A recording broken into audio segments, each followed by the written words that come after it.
Welcome to the HCI family of podcasts. We're your source for personal, professional, and organizational growth and development.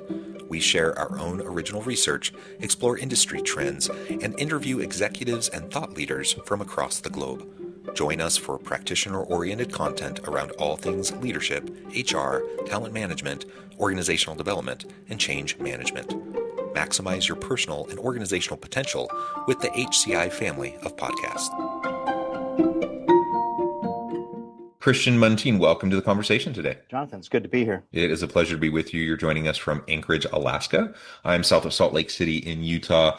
And today we're going to be talking about Christian's new book, Train to Lead, all about the importance of building up others in our leadership capacities and succession planning, and really just helping the next generation, kind of our bench strength, be prepared. We're going to really dive into his book and explore main themes together today. And as we get started, I wanted to share Christian's bio with everybody. Christian Muntean has helped hundreds of businesses rapidly grow, increase profitability, and expand impact. He primarily works with entrepreneurial business leaders who are scaling their businesses or preparing for exit or succession.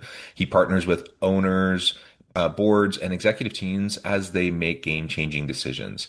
He is the author of 3 popular books, with the most recent being Train to Lead. He is a frequent guest on podcasts and has been a contributor to Forbes.com. Christian lives in Anchorage with his wife and 3 active children. He enjoys woodworking and practices Brazilian Jiu-Jitsu, which is really cool. Christian, anything you would like to highlight by way of your background before we dive on in? No, not really, other than leadership's a passion of mine, and it's something that I've committed my life to. Awesome. I think that's wonderful.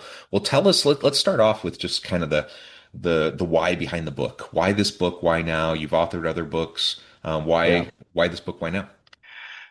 Well, this book actually took probably about 15 years to write. This was the most difficult one in the sense of wanting to make sure that the concepts were really right and that they would work.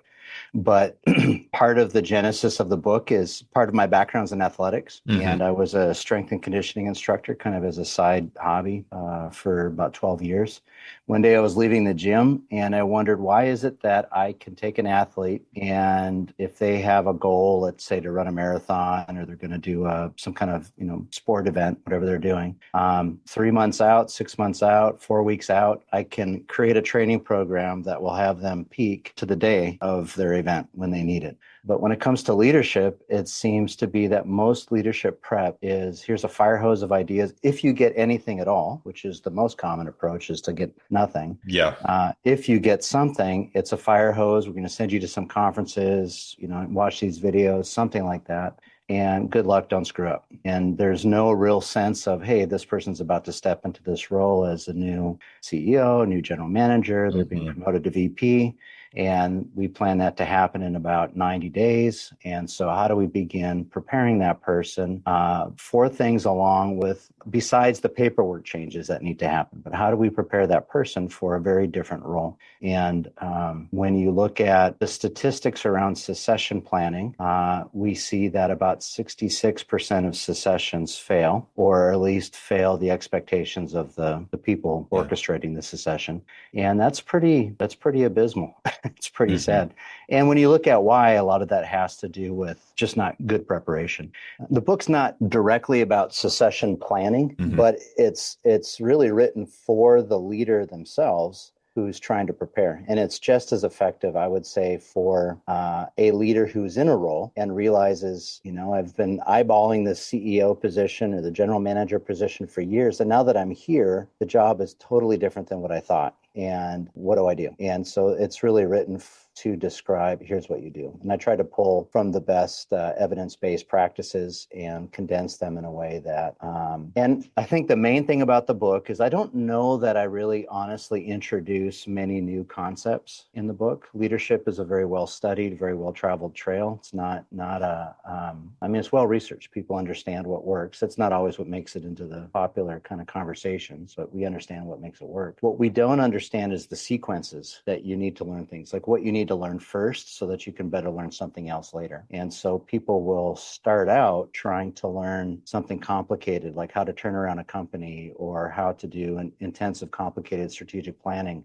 when they don't have the basics of their own self-management down, for example. And it makes it hard to implement some of these more complicated leadership skills when you don't have really some of the basics tied down. So I tried to lay the book out, not just in what needs to be known, but the order that you can absorb it in. Mm, I like that. And I just want to point out to reiterate what you've already said, but that is people find themselves in these different types of positions, often with little to no training, Right.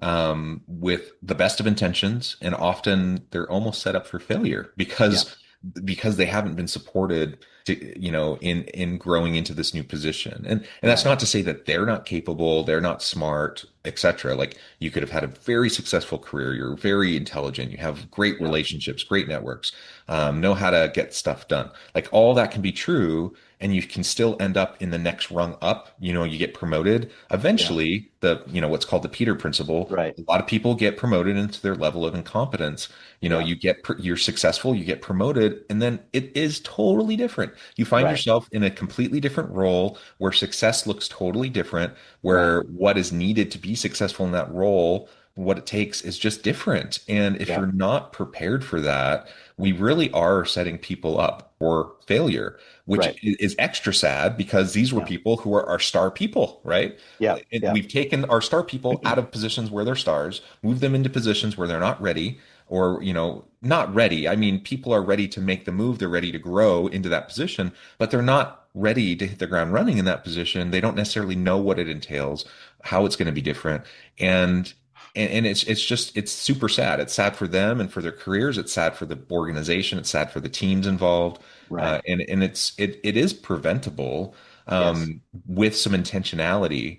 And Right. like you said, it's not rocket science. Like Right. I suspect, I haven't read your book, but I suspect, like you identified yourself, that there's probably not like new groundbreaking, things that are necessarily there. But it's not rocket science, but it's hard to do Right. because we have to do the basic things consistently over and over and Right. over again. And we have to understand the fundamental shifts and differences between different levels as we find ourselves Yes. progressing through our career. Yeah, well, that's exactly right. It is sad when you see people that have all of the potential and drive and heart, and they're not really given the right. They're not teed up properly to succeed, and It's a then great way to put it. they get Yeah. discouraged, they get burned out, they get frustrated. Other people, they get a reputation that's negative, whatever the thing is, and it's not necessary, and it's not fair. And as you said, it's not rocket science, but it's also rarely done. And in the same Yeah. way, and the book is really patterned around as I was looking at putting the concept together, I wondered there's a certain process of training or a certain kind of schema that's used for creating training programs for athletes that's used by almost all elite athletic trainers or coaches. And I wondered if there would be a corollary that would match with Mm, leadership. And as I started thinking about it, I realized there was. And the book follows that. So there's this basic introduction of you have to have the right inputs, the right sleep, and right nutrition. So I looked at leadership corollaries of the right relationships, the right inputs into your life. I looked at basic conditioning, which in the physical world or in the athletic world has to do with the ability to manage stress and to handle new stresses in your body. In the leadership, that has to do with self-management and the ability to manage an increased load effectively. Then you build upon that strength, which is the foundation of any other kind of movement that comes out of that. And I looked at core leadership strengths that have been identified through research. And then out of that, you look at power. And I interpret, so power in the athletic world is the ability to harness strength quickly to generate momentum or to mm, change the direction of something. So I don't mean it the way we often use power in leadership, where the ability to control something. mhm, I mean it from the sense of the ability to interject yourself into a situation and create momentum or to change the direction. So change or conflict or crisis. And then looking at endurance and recovery. And so good training programs work through these cycles where you build on each for a while and then get some improvement and then move on. And that's the way the book's structured with exercises for each. But the point I want to bring out is the concepts are mostly pretty familiar if people have studied it. The order is not, but it's mm, like fitness or it's like training, like how to lose weight, how to become stronger, how to improve your bone density, whatever your goals are. We know all of that. but most of the people at the gym are not getting there. Hmm. Hmm. And it's because they're not doing some of the things in the right way. And I think that's true for a lot of people in leadership as well, is they're trying really hard. They're showing up. They're putting all the effort in. There's no lack of effort for most of them. It's just they can't gain traction. They can't figure out, well, what am I doing that's not getting me the results that I should be getting? And that's what I'm trying to help highlight in this book. Yeah, yeah. To reiterate, like for most people, there's not a lack of good intent. There's not a lack of effort, and commitment, right? Yeah, Like you have people who are smart, intelligent, capable. They've been successful in their careers up to that point. And I really like to assume the best of intentions, yeah, from people around me. And I think most people wake up in the morning, thinking, how can I be great for, my team today? And not how can I get up today and like exploit people, like right. there's not like this sinister motive behind what most No, people are doing. Most people are right, good and trying to do good.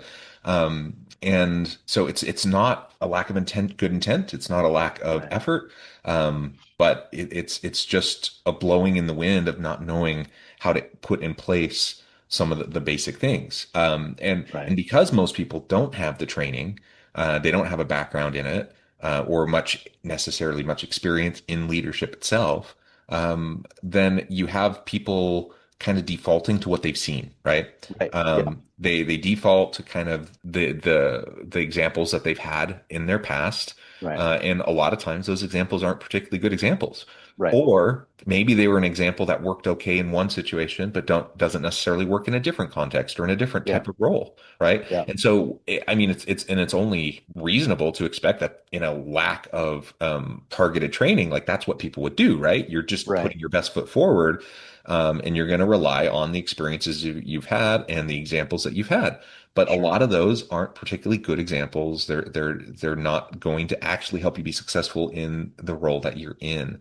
Right. And that just makes it all the harder because you have good people, good intent, good effort, intelligent people, Yeah. and yet they fall down over and over Right. again because they're just not equipped. They're not Yeah. teed up, as you said. Or it could even be amazing examples, but you don't see the background of how that person got there. So Mm, you have a successful podcast, and if somebody wanted to have a successful podcast and they try to just look at what you're doing from the outside and they don't understand your journey to get to this point, all of the things you had to learn, what you have in terms of, I assume, a team and all the different things that it takes to make a podcast work, and they just think you just show up and flip on your camera and go, and they don't understand what happened, and so that's even looking at a good example but not being able to understand what you're actually seeing, because you can't see the background of it. So that's what I'm trying to show in that. And I think the biggest thing that happens so the two primary paths to leadership in most organizations is either you're very technically proficient at what you're doing, you're a great mm, doctor,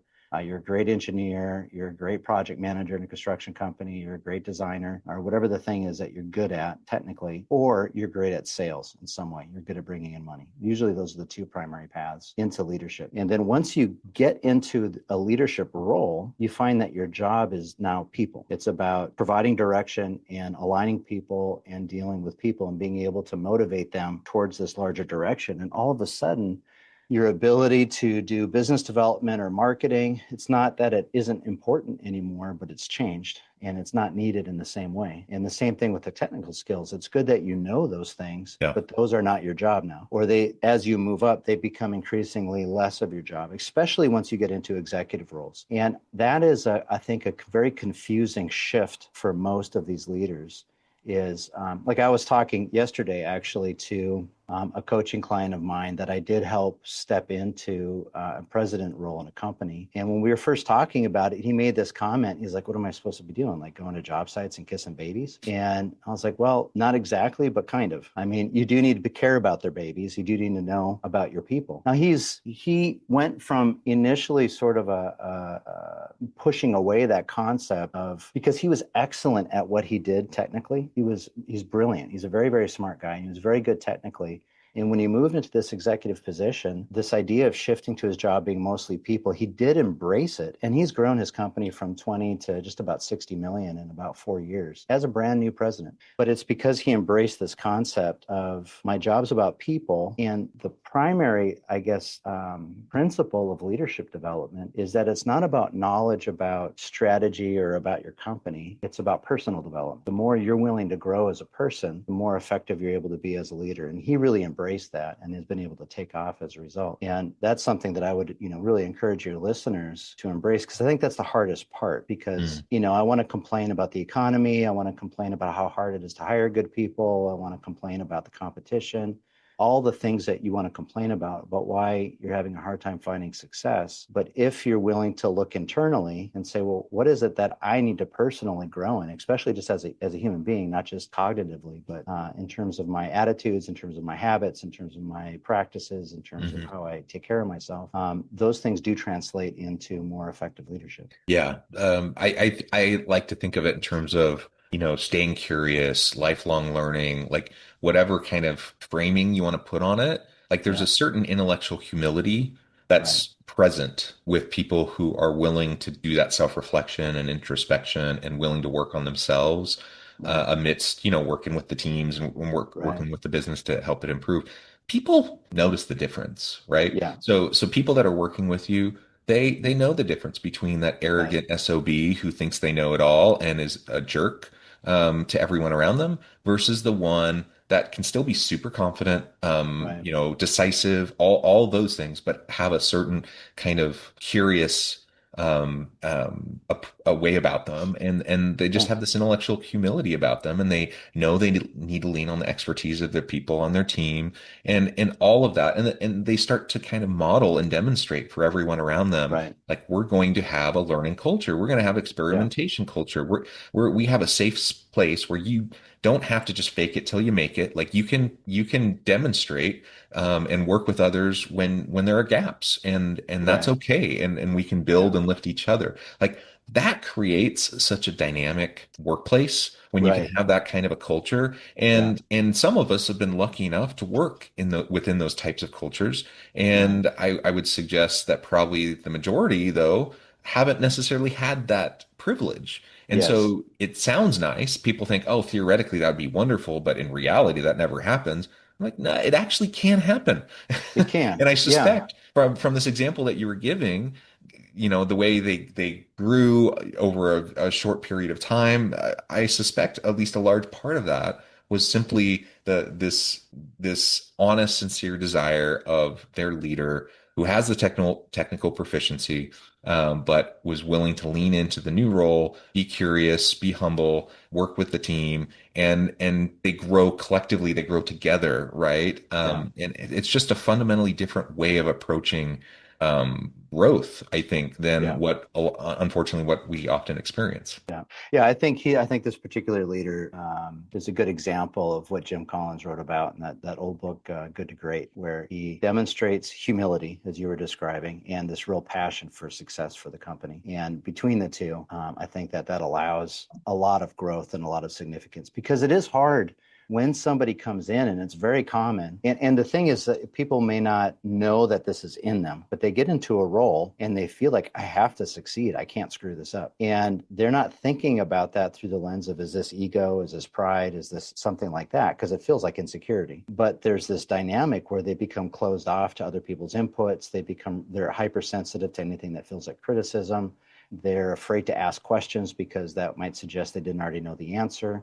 And so they limit their own growth. And that this is maybe a hard way of saying it, but I think sometimes the stupidest rooms of people are rooms full of very, very smart, accomplished people Yeah. who are afraid to say, I don't know the word that you just used. Like, I don't understand what you're saying. So I don't know how to participate, but I'm going to keep pretending I do. And we're all going to have this kind of big game. I mean, I think that's a very typical boardroom situation, to be frank, where there's a tendency of very successful people, but they don't want to admit, I don't really understand what's going on here or what our job is. And I don't even know where the curiosity should be placed in terms of what I should learn and what I should support. And so, yeah, I think that's important, that humility. But then it's also helpful if people know, well, what do I do?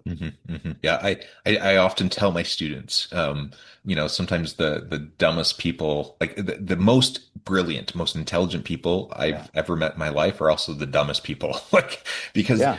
because they are like cognitively brilliant, Right. but they don't necessarily have the self-awareness or capacity to have that intellectual humility to remain curious, Right. or to leverage the collective curiosity of the room, to Right. work together collaboratively. And so Yeah. you like you said, it's not uncommon at all that you get a room full of super capable, successful, intelligent folks that if the culture isn't right, that Right. room could potentially be one of the dumbest rooms that you're in, right? Right. Yeah, and And the only it's way you're going to unfortunate. change a culture like that is you can't just bring in a process or tools. It has to come from somebody. It has to be inside somebody. I was working with a company that was really trying to grow, and the owner of the company came up and he was frustrated because they were going through these little cycles of trying and then it not working and trying and not working. And what it came down to was a lack of accountability. They didn't have a culture of accountability,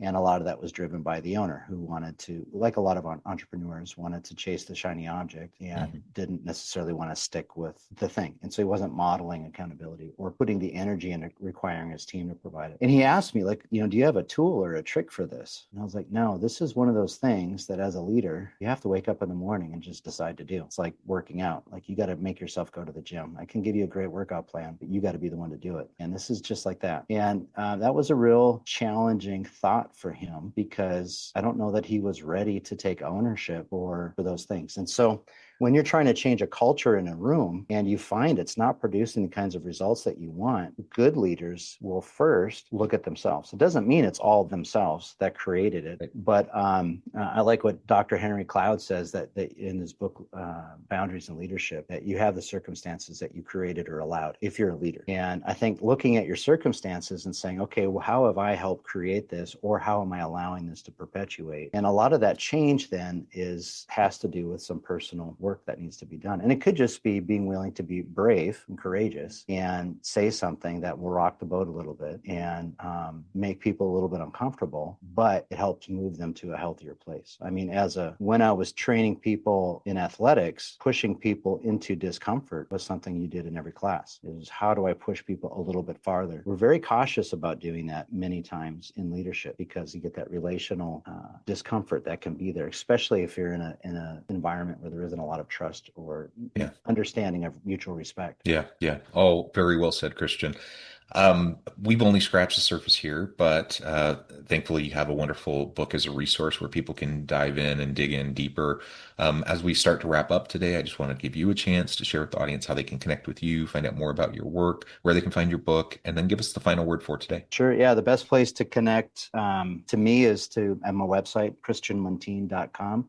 My book is available Amazon and Barnes and Noble and anywhere that sells good books. I think my main thought is that being an effective leader is accessible, Mhm. that you can train in basic small steps intentionally and end up better in 90 days or 180 days as a leader than you are right now, if you're willing to pursue that. Yeah, I completely agree. Try to be just like 1% better every day on Yeah. the little things, be a little bit more consistent. It'll make all the difference in the world. A month Yeah. from now, 3 months from now, half a year from now, you'll be completely transformed. So Yeah. it's definitely within everyone's reach. Christian, thank you so much. It's been a real pleasure. I encourage the audience to get connected, check out the book, and otherwise, reach out to Christian and see what he can do for you. As always, I hope everyone can stay healthy and safe, that you can find meaning and purpose at work each and every day. And I hope you all have a great week.